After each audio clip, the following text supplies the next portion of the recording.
bars got that swing.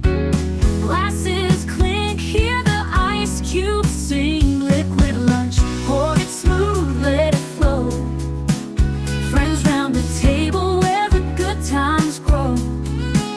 Raise a glass, let the worries slip away. Liquid lunch, we're living for today. There's Troy laughing with his gin and a grin, telling stories about where he's been. Boomer's got whiskey, he's loosening his tie, chasing dreams under a midday sky. The bartender knows us, he's mixing with flair. Every sip's a moment we're happy to share. Liquid lunch, pour it smooth, let it flow. Friends round the table where the good times grow. Raise a glass, let the worries slip away. Liquid lunch, we're living for today. The clock don't matter, we're lost in the vibe. Jazz in the air, feel the soul come alive. From martinis to bourbon, we're riding the wave. Stealing this hour, it's the freedom we crave.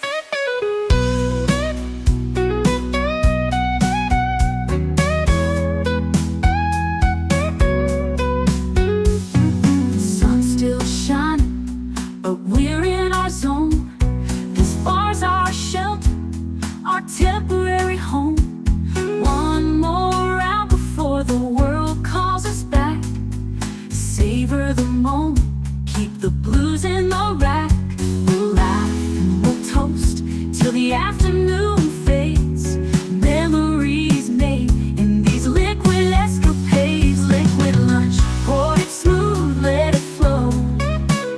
Friends round the table where the good times grow. Raise a glass, let the worries slip away. Liquid lunch, we're living for today. So here's to the day, like the drinks and the fun. Our liquid lunch, till the next one comes. With a wink and a smile, we'll be back real soon. Chasing that jazz under the high noon.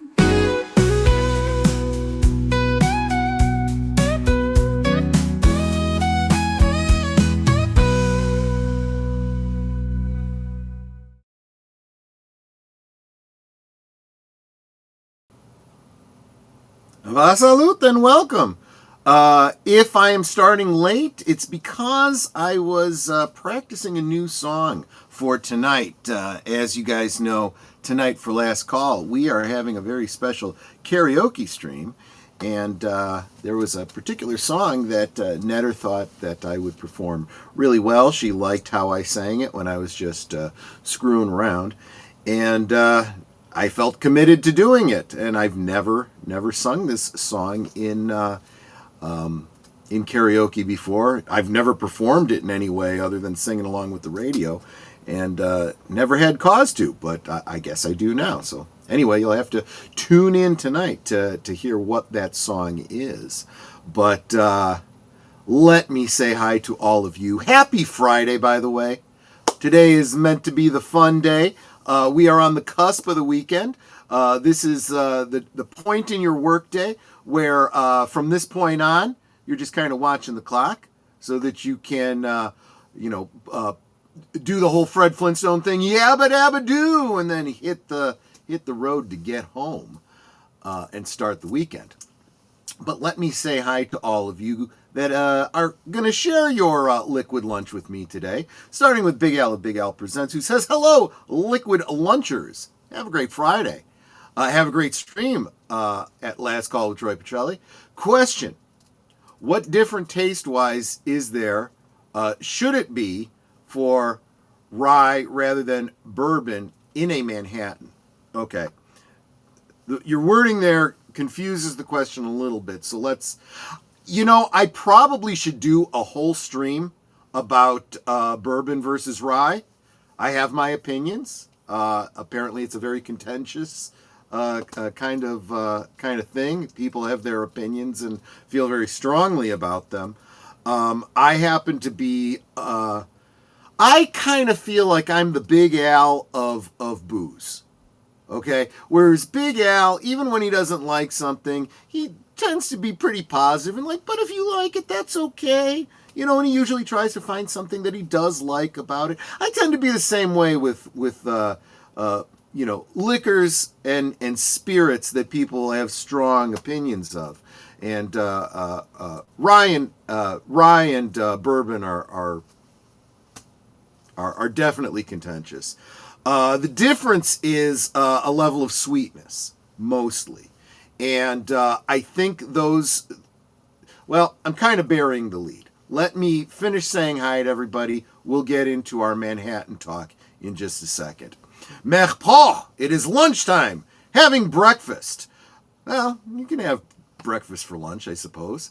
They call it brunch. Corned beef hash and eggs.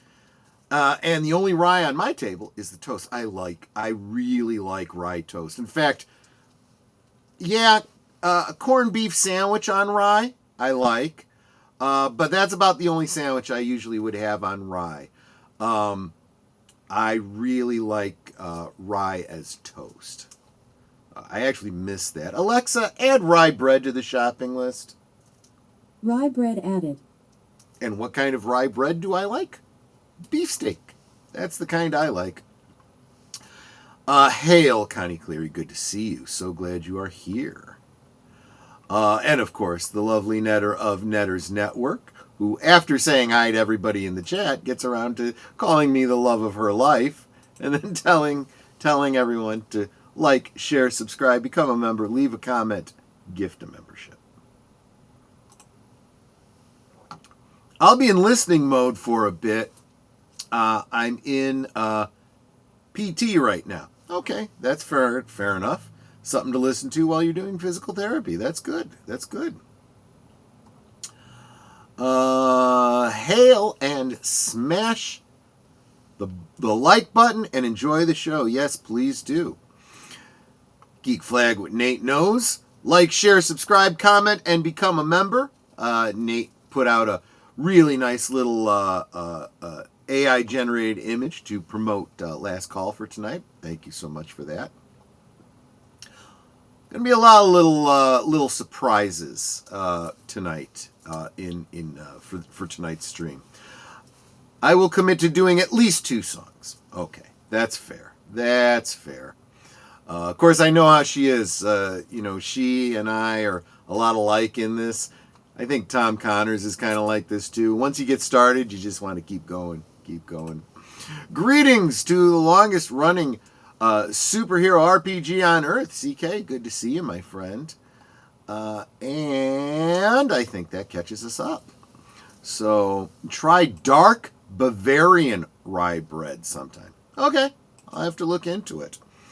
So let's go ahead and get into the Manhattan. I'm not saying get into Manhattan. I would not recommend anyone going to New York in any way, shape, or form, any more than I would recommend having someone go into the city of Chicago either right about now. But that's just my opinion, and and the crime rates. So we're talking Manhattans today. Again, this one comes from Difford's Guide. They just happen to be the first one that comes up when I Google these kinds of things, looking for the history on these kinds of things. Netter's welcome, Curtis Selby, and Netter. Nate says he paid for at least 3 songs. He did. He really did put his money where his mouth is. I think we should honor that in any way that we can. In fact, I would have to say, Nate, you contributed so financially to making tonight's Last Call stream happen. If you have any requests for me, you just shout them out. You don't have to drop another super chat or anything like that. You've already paid your tab and you have a lot of credit. So yeah, the Manhattan. And so again, this one comes from Simon Difford. Emerging in the 1860s to 1870s, the Manhattan is regarded as the first modern cocktail due to the inclusion of an aromatic and fortified wine. That's a crucial point. What we consider cocktail these days tends to be any mixed drink, but that's not historically what a cocktail was. A cocktail was some sort of spirit, some sort of bitter, and some sort of a vermouth. So in a way, you could say that the Manhattan is kind of the whiskey analog to the gin martini. In fact, I'd say that's an excellent analogy. That's fine. That's fine. We got to get the maximum netterage that we can. So if you say 3 songs, I'll back you on that. And what is vermouth but a fortified wine, right? Due to its inclusion of aromatized and fortified wine in the shape of vermouth to what otherwise would be an old-fashioned whiskey cocktail. Gary Reagan went as far as to say it was the drink that changed the face of cocktails. Okay, I can see that. Let's get into it. The earliest recipes. The first known written mention of the Manhattan appears in the New York Letter column, 5th of September, 1882, the Orleans Democrat, Orleans, New York. It is but a short time ago that a mixture of whiskey, vermouth, and bitters came into vogue. Talking about compounds of drinks reminds me of the fact that never before has the taste for mixed drinks been so great as at present, and new ideas, new combinations are constantly being brought forward. It is but a short time ago that a mixture of whiskey, vermouth, and bitters came into vogue. It went under various names: Manhattan Cocktail, Turf Club Cocktail, and Jockey Club Cocktail. Bartenders at first were sorely puzzled what was wanted when it was demanded, but now they are fully cognizant of its various aliases and no difficulty is encountered. At one of the hotels, famous for its bars, a new drink has just been invented. It consists of brandy, a touch of bitters, a dash of maraschino, a suspicion of lemon, and plenty of ice. They call it a foxhound cocktail, and its invention is attributed to a well-known hunting man who, in his moment of leisure at Newport, concocted it, and on his return to the city, confided the secret to the head bartender of the hotel, alluded to. It is an excellent appetizer, and its inventor claims that it is an after-dinner drink, and it cannot be surpassed since he has found it to be the best aid to digestion he has partaken of. The full written recipe for the Manhattan appears 2 years later in O.H. Byron's 1984 The Modern Bartender Guide, and then in the same year also in George Winter's 1884 How to Mix Drinks Barkeeper's Handbook, and J.W. Gibson's Scientific Barkeeping, and Charlie Paul's 1880. Okay, so a lot of people carried this recipe. Okay, so here's a couple variations. 1 Manhattan cocktail in a small wine glass, 1 pony French vermouth, half pony whiskey, 3 or 4 dashes Angostura Bitters, 3 dashes gum syrup. Second option, 2 dashes Curacao, 2 Angostura Bitters, half wine glass whiskey, half Italian vermouth. Fine ice, stir well, and strain into cocktail glass. Manhattan cocktail. Here's a third option. Use large bar glass. I like it already. 2 or 3 dashes of Peruvian bitters, 1 to 2 dashes gum syrup, 1/2 wine glass of whiskey, 1/2 wine glass of vermouth. I noticed they don't specify what kind of vermouth. Fill glass 3/4 full of fine shaved ice. Mix well with spoon. Strain in fancy cocktail glass and serve. And then last one, 2 to 3 dashes gum syrup, 2 to 3 dashes bitters. He doesn't even specify the bitters, and I like that. Gives you an option. 1 wine glass of Italian vermouth, 1 wine glass of whiskey. Fill the glass with ice. Shake well. Strain into cocktail glass. Squeeze the lemon juice rind and serve. I would almost argue that a squeeze of lemon juice is not just ephemera. It really does bring something to the drink. Welcome to Booger. Good to see you. I am liking the strong vermouth recipes. Yeah, I'm with you on that. I definitely agree. Let's get into this. How did this get started? Until recently, thanks to a 1945 piece written by columnist Patrick Murphy, recounting information from a journalist named Ed Gibbs, it was wrongly and widely believed that the Manhattan was first created on the evening of the 29th of December, 1874, at New York's Manhattan Club, at a banquet to celebrate the successful gubernatorial campaign of Samuel Jones Tilden. That'll help me a little bit. This story was given added credence by being repeated in a 1950 column by Walter Winchell, but with the added embellishment that the Manhattan Club was housed in the former home of Jeannie Jerome, Winston Churchill's mother.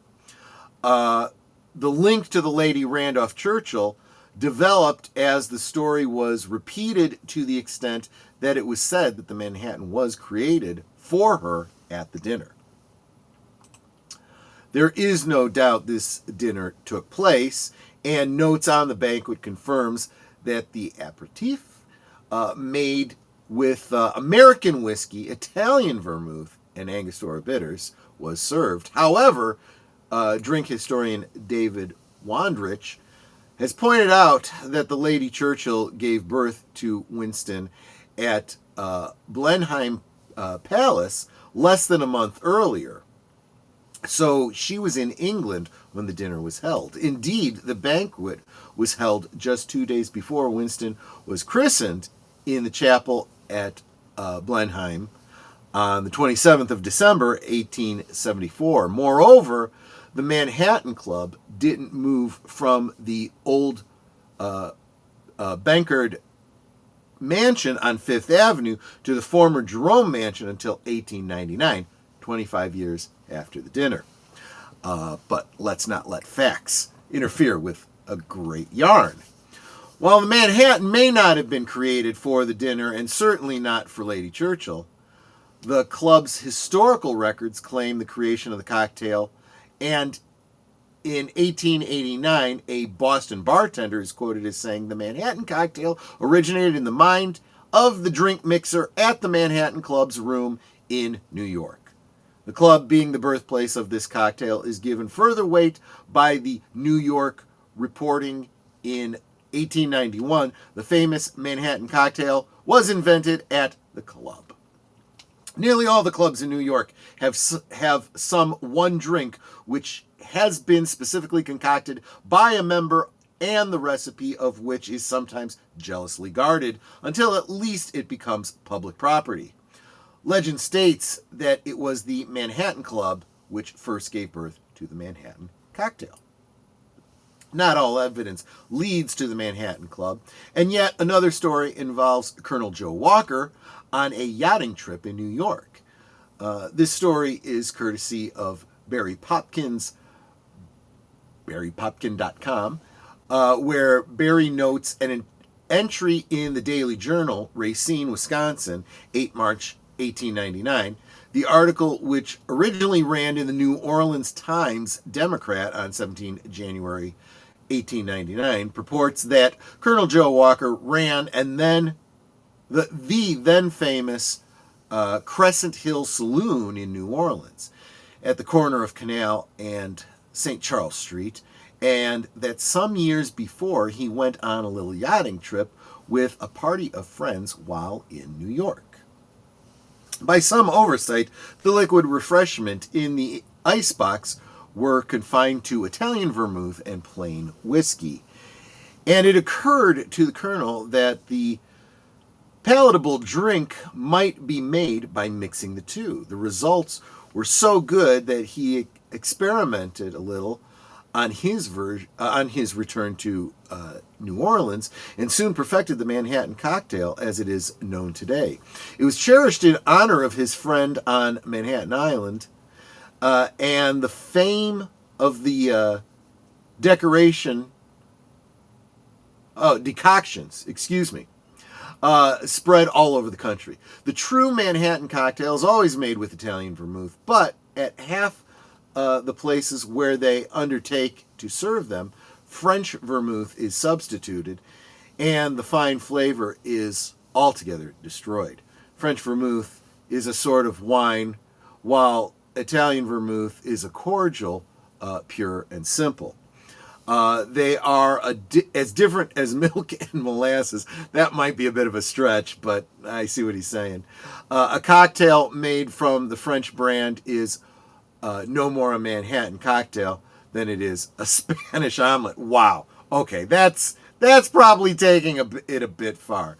Due to the Manhattan cocktail not appearing in New Orleans newspaper prior to 1890, the Stanley Clisby Arthur's 1937 book, Famous New Orleans Drinks, crediting its origin to Delmonico Restaurant in New York. Colonel Joe Walker's involvement in the Manhattan's origin has been discounted. So maybe we've got a new theory. Hello, everyone. Hello, Lynn Green. Welcome. Got a bit distracted with some stuff, just getting to the chat. No problem. No problem at all. Totally got that.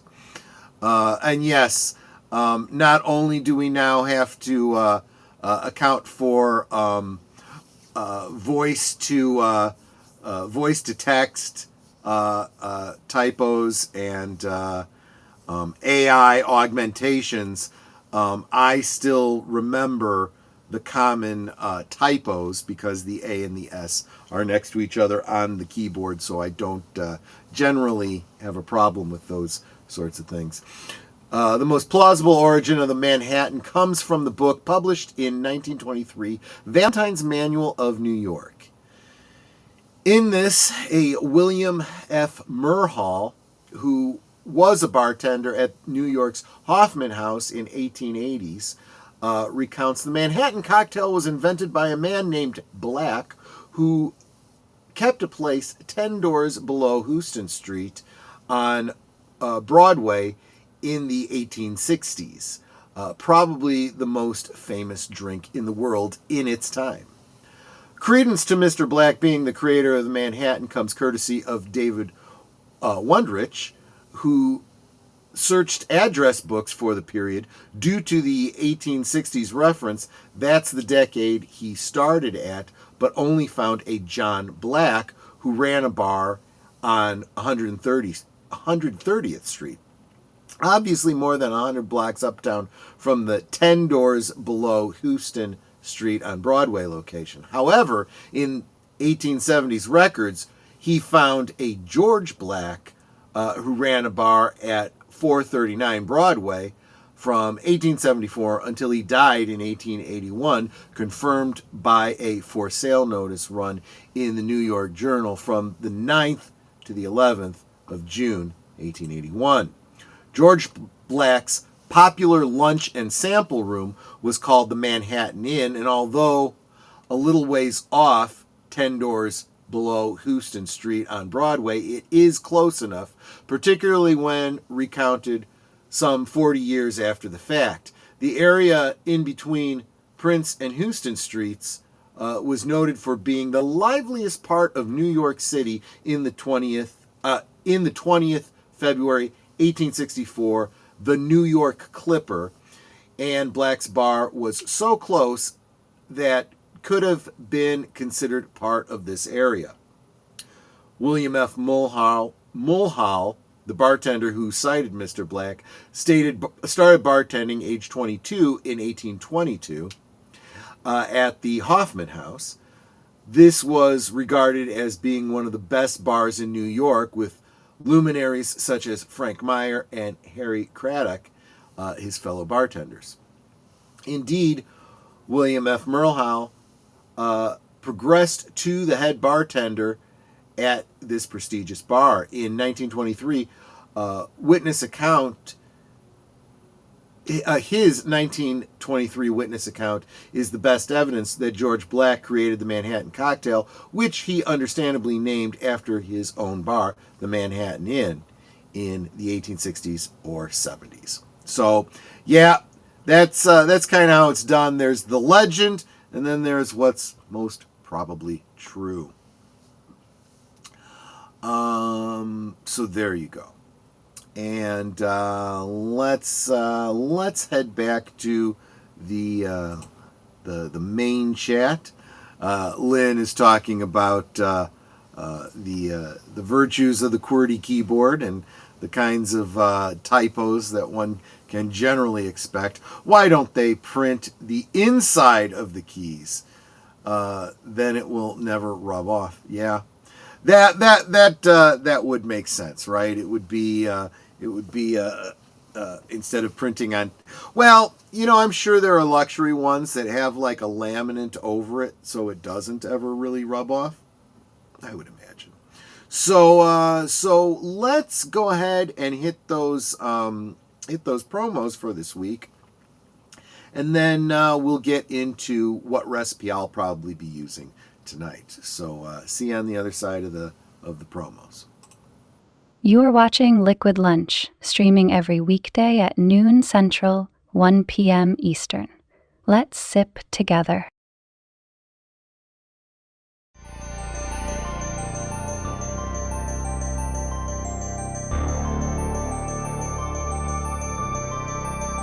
This week on Saturday Night at the Movies, when Elizabeth Bennet meets the handsome Mr. Darcy, she believes he is the last man she could ever marry, but as their lives become intertwined, she finds herself captivated by the man she has sworn to hate forever. It's Pride and Prejudice on Big Al Presents Films with Friends, Saturday at 9 Central, 10 Eastern. Every Sunday evening, Aged Boomer and Papa Pacelli bring you the rundown of the week's geek news, or at least what they think is interesting. You may have heard about it somewhere else, but Boomer and Pacelli put a spin on it you likely won't hear anywhere else. It's Geeky Geezers, every Sunday evening at 8 Central, 9 Eastern.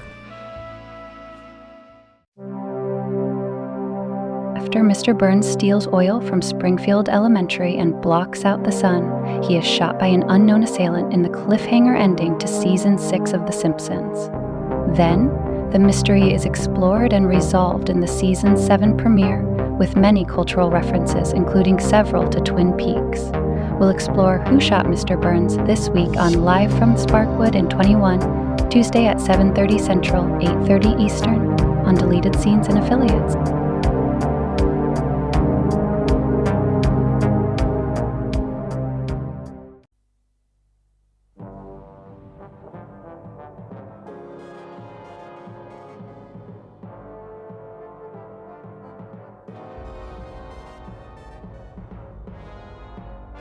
With her main drive unit damaged beyond repair, the Scorpio and the crew will be stranded on the base, unless they can find a replacement. Dr. Plaxton and her drive prototype provide a dream solution, except there's one problem. She's working for the Space Rats. Can the crew obtain a new star drive? Next time on Last Call Presents Blake 7, Tuesday at 10 p.m. Central, 11 Eastern. This week on Netters Network, we're celebrating a channel that just hit the milestone of YouTube monetization. We'll sit down and chat with Corey of Wilkie's Movies and Music and give you a chance to subscribe and maybe become a member. All this and more on Netters Network, Thursday at 9 Central, 10 Eastern. We now return to our liquid lunch.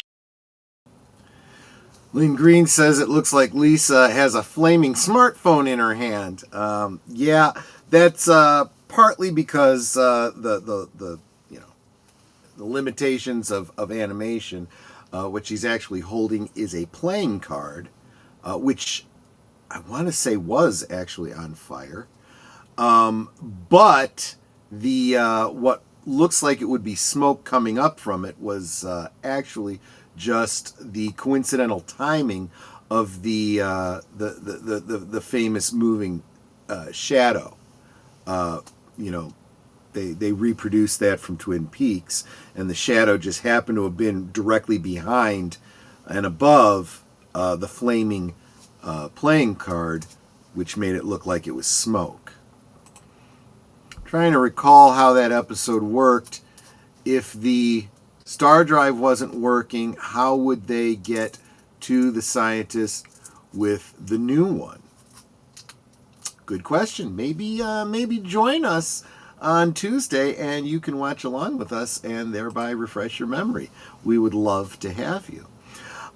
So I want to answer Big Al's original question, but first I want to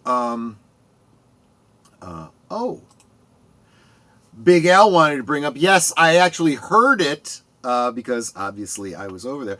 I forwarded everyone over to Wilkie's Movies and Music yesterday, right after Liquid Lunch. So you guys all did a raid over there. And as a result, Big Al won a digital copy of the movie Casper. So that was pretty awesome. And like I said, Big Al, I am going to answer your question in just a moment.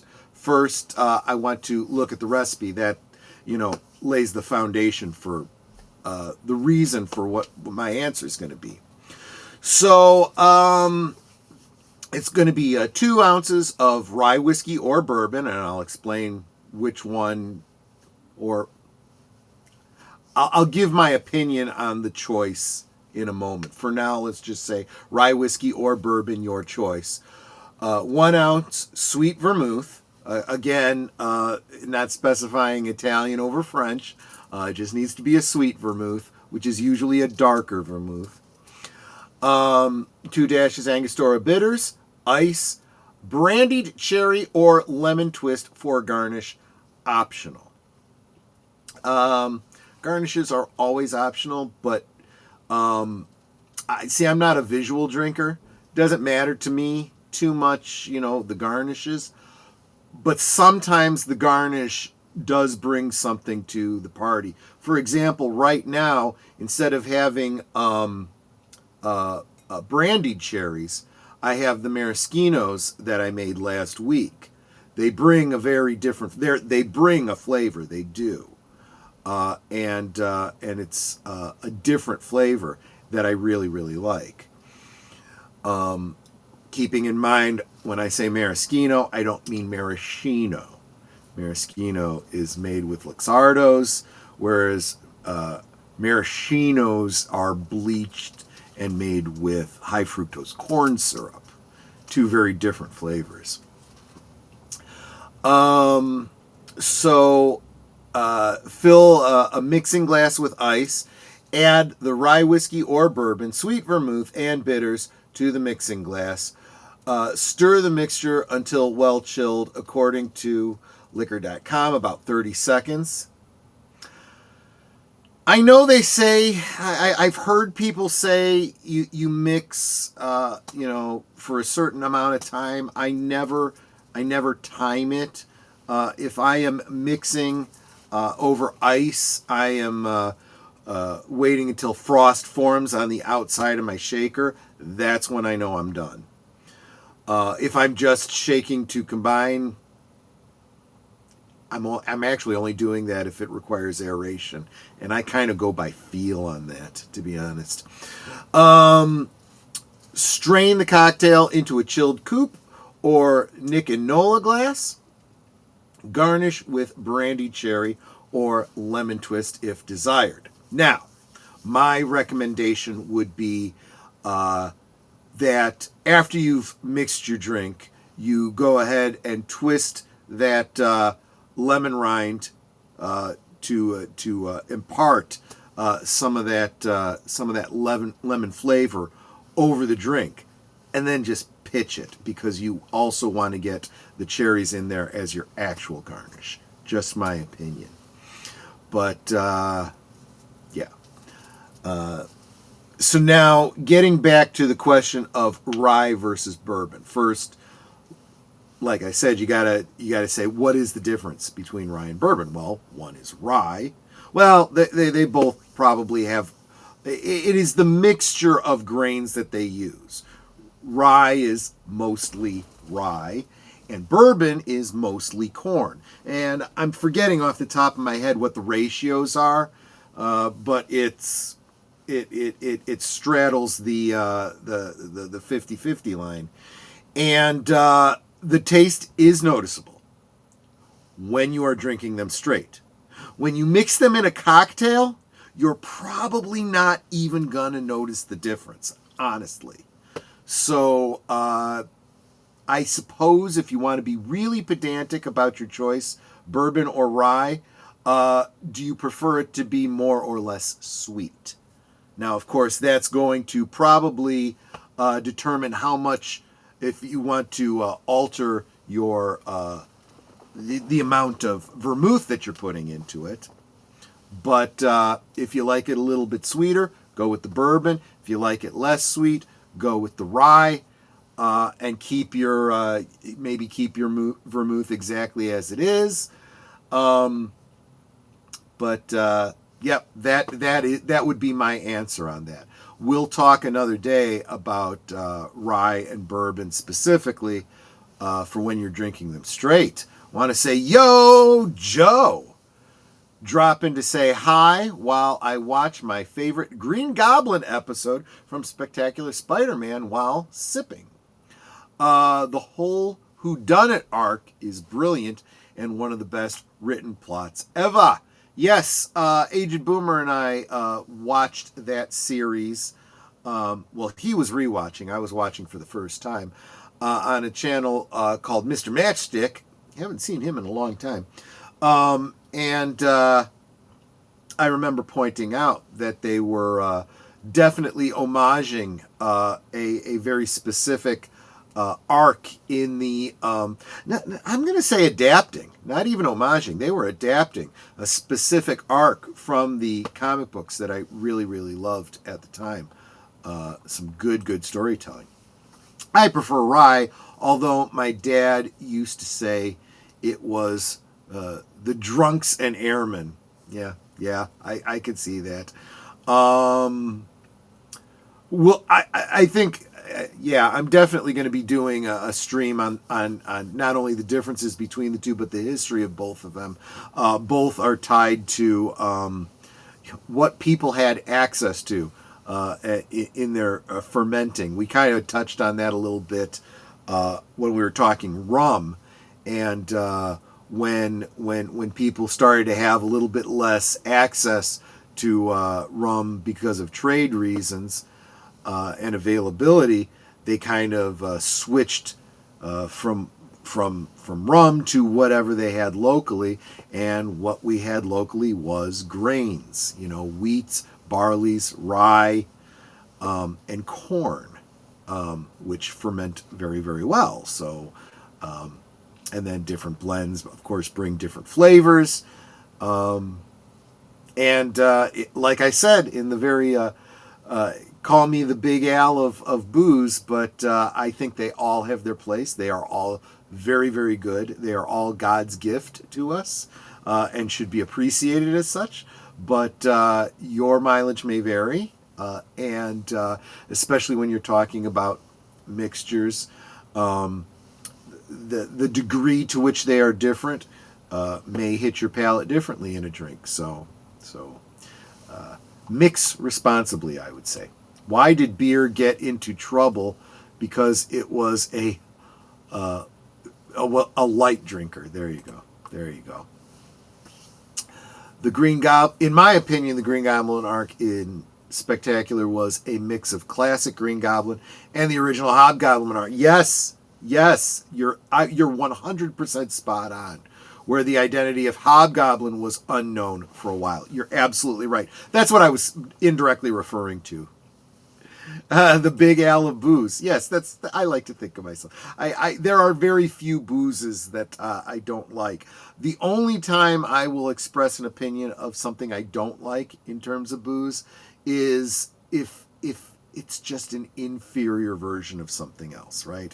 So like when we did that vodka taste test and I did Stoli's versus whatever the heck it was, Bubba's, American vodka or whatever it was. Stoli's wins, and I would never suggest anyone buy the icky off-brand just because it says American vodka. I'm sure there's plenty of American vodkas. I've actually just recently been looking through the Binny's flyer at specifically potato vodkas, just out of curiosity. So I know there are some good vodkas made in the United States. Nothing wrong with them, I'm sure. But that particular brand that I tasted was not good. It's not even worth me going to check the bottle to see what the name was to tell you about it. In fact, I'm wondering if I dumped it, or maybe used it to clean the bar or something.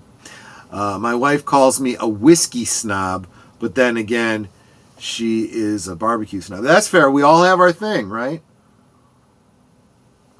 As I get older, I become more snobbish about many things. I realize that the number of calories you take in, the more calories, the more of you there is. And if you don't like that, then you want to limit your calories. So whatever calories you take in, you have to economize. Don't waste them. Don't waste the calories you take in for the day by taking in something you don't truly enjoy. If you are going to, I can cut some calories by substituting this or by using that instead or whatever the case is, and by the time you're done you don't like it anymore, then you'd have been better off with 0 calories and not having the thing at all. If you're going to eat, if you're going to drink, enjoy it, or don't do it at all. That's my thought on it. First American vodka was from my state. Oh, there you go. Maryland is historically famous for rye whiskey, and as are other mid-Atlantic states. Right. Why? Because corn is generally more plentiful in the Midwest. So you're going to see a lot more bourbons as you start heading a little bit more north and a little bit more west. And hello to the Horror King. Good to see you, my friend. Thank you so much for being here. So yes, I felt that I was kind of having a taste for something in the whiskey cocktail milieu, and we had done a couple weeks back. I talked about the Brown Mumbler, which has become like the main drink on this channel, and in that I gave the history. It served the double purpose of honoring the late great Jim Johnson from Wisconsin originally. I think of him as a Chicago guy myself, but and his introducing the Brown Mumbler to the Chicagoland area, and so I gave the history of the Brown Mumbler specifically, and when I did so, I said it was essentially a very, very strong Manhattan, but I had not gone into detail about the Manhattan, so I'm doing that now. And although I am probably not going to be drinking Brown Mumblers tonight, I will be drinking the precursor, which is, of course, the Manhattan. If we weren't at all sci-fi snobs of one ilk or another, would conversations be as fun? Yeah, absolutely true. It's like, hey, did you see that Star Wars? It was good, right? Yeah. And that would be the extent of your conversation, you know? There was a report today that Disney's reportedly wants its male audiences back in, and like, where if those modern audiences disappear? Yeah, exactly. Yeah, I've been saying for a long time, we've turned the corner, and pop culture is healing, much to their chagrin. I have a bottle of rye from Pennsylvania that claims to be the recipe that sparked the whiskey rebellion. Interesting. I'd love to hear more about that. Overlord DVD said the same thing today. Yep, and WDW Pro had a video up about it. I can't remember if it was today or yesterday. I tend to not catch videos, right when they come out, just because I have so much going on and so much research that I'm doing and so much that I'm trying to take in. Whiskey should only be drinking when we dram of cold water, never ice. I am with you on that, and I would argue not even the wee dram of water. If you keep your whiskey in the freezer, it's already cold and does not need the ice. Further, again, unless you're aerating your drink, I don't see... Okay, there's two reasons that you shake over ice. Shaking of any kind, you're aerating the drink, getting little bubbles in it, right? Which lightens it up. Definitely raises a froth if you're like dropping an egg white into it or something, one of those kinds of drinks. But the other reason is to take a room temperature spirit and get it ice cold quickly. But why are you starting with a room temperature alcohol to begin with? Just keep it in the freezer, right? Then you don't need the ice, and you never dilute it. So I was just giving you the recipe as it appears there. What will really happen is I will be taking an ice cold spirit, an ice cold, well, at least refrigerator cold vermouth, and mixing them, because I don't even see a reason to aerate it. Not that it is so finicky, like I talk about with the flavors of juniper in gin. They talk about bruising the gin. You lose some of that infusion flavor that you're looking for in your gin by aerating it. So that's why I never shake it. I always stir it. Sorry, James Bond. It doesn't matter so much with something like this. There isn't anything about whiskey where, it matters whether you've aerated it or not. But since I see no need for it, I don't.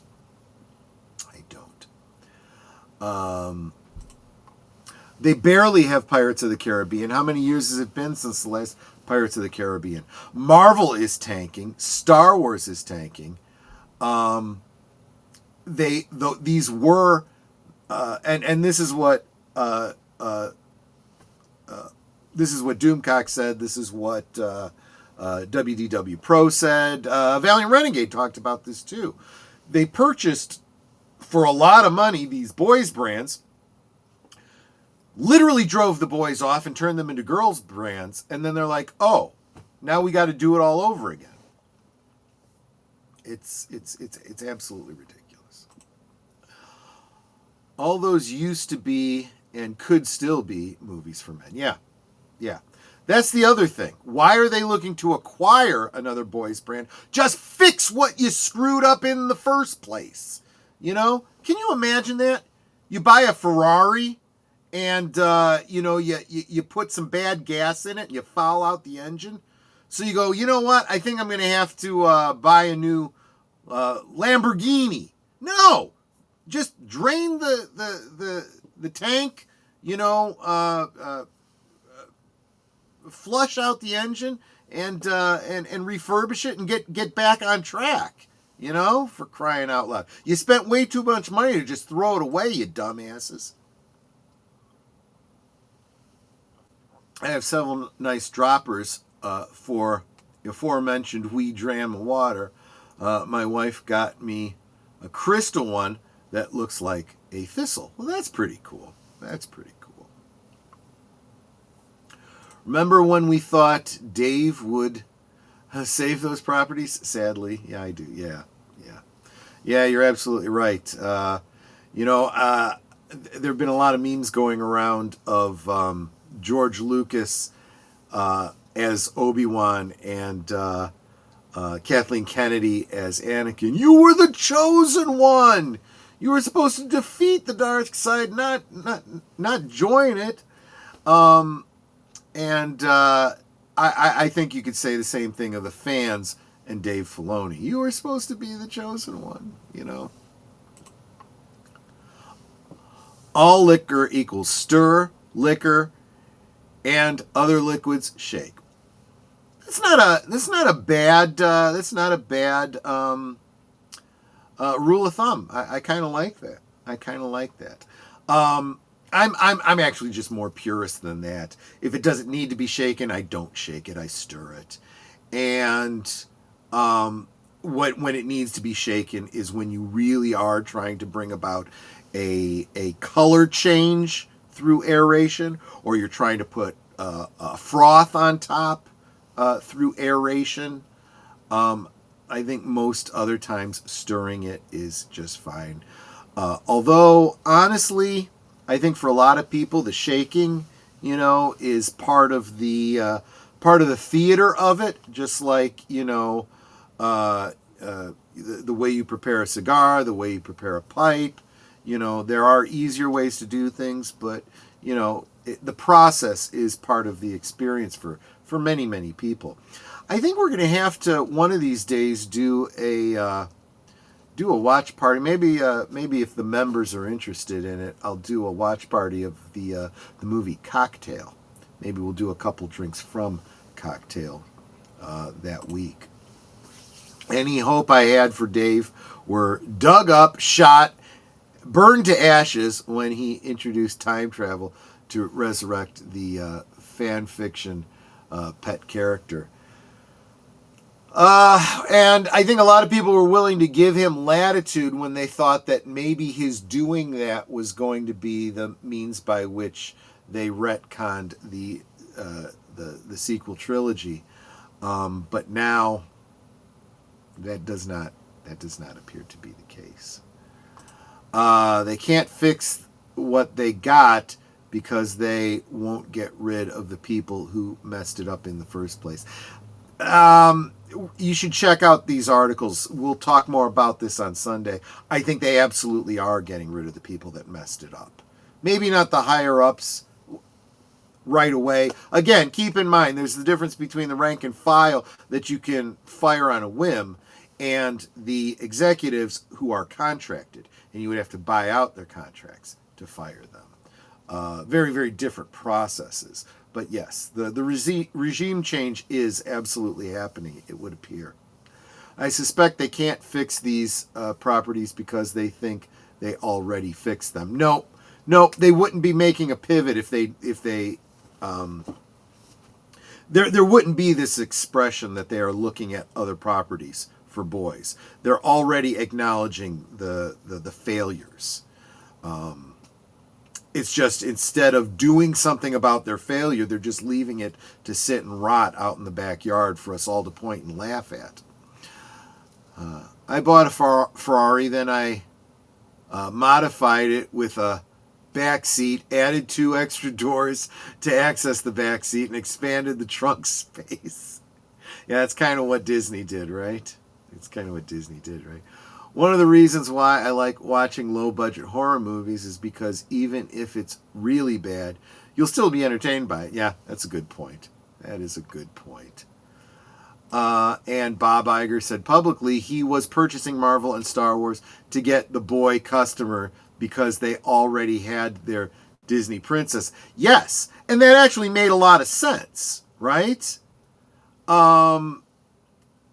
And the internet is forever, so we should keep reminding him of that. But they cannot deny that these properties have been ruined because the trades now are going after them.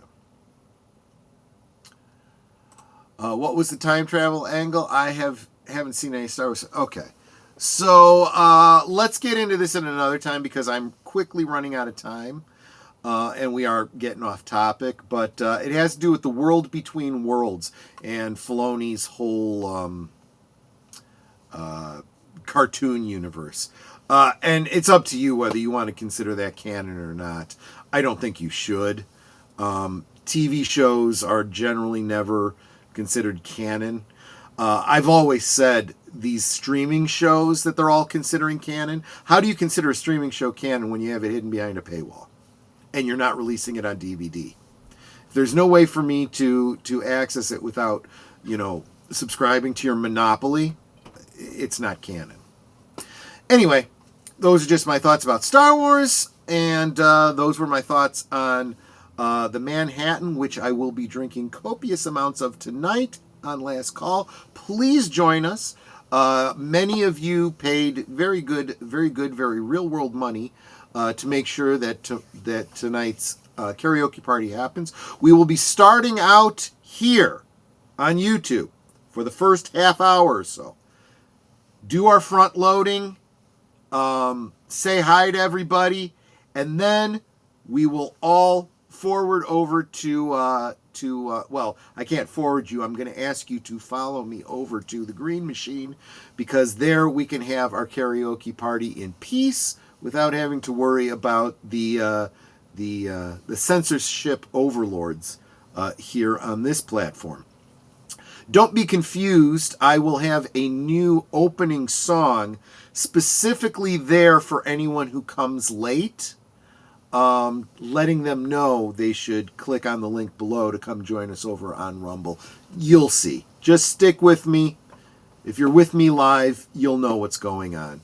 So anyway, that is the plan for tonight. If Midnight's Edge is still going, I'm going to forward you guys over there because I'm trying to get Tom to come tonight. So figure maybe if I sweeten up his chat a little bit, he'll come by and sing a song or two with me. But guys, I want to thank you so much for hanging out with me all this week on Liquid Lunch. Looking forward to hanging out with you this weekend. You guys take care. We'll see you on the next one. Goodbye. Hope to see you again real soon.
here's to the daylight, the drinks and the fun, our liquid lunch, till the next one comes.